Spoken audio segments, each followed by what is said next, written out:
can't even see you guys out there. First of all, I just want to thank Jody for having me do this. Testing. I want to thank Jody for having me do this commission a second year. I did the same concert last year, and it went great. So thank you for having me back doing this commission this year as well. The group is wonderful. And it was a little bit different this year. Jody actually asked me, last year it was just kind of, she just said, do whatever you want. We kind of went back and forth with some ideas.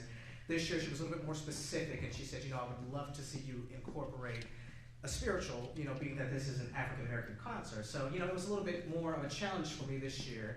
And after some research, I went through a lot of spirituals. And, I found a lot of spirituals that were very nice.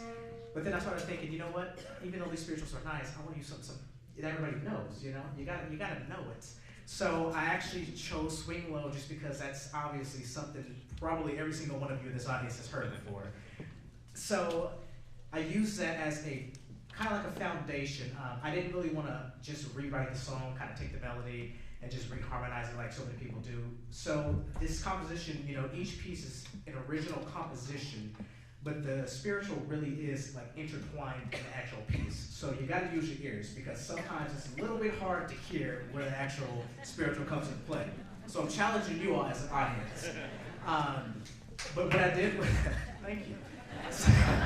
So what I did was I actually created 4 distinct movements, 4 very different musical styles that actually kind of exploit the spiritual, because the spiritual obviously is more of a gospel base, and I wanted to show that in a different light from a classical perspective. So what I did was I created 4 distinct movements. The spiritual is very well hidden, so use your ears.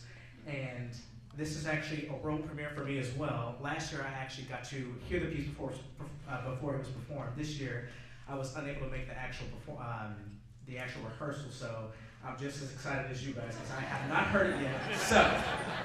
So we're in this together. But I'll let these ladies take it away, and I know you guys will do a good job, and this is Variations on an African American Spiritual.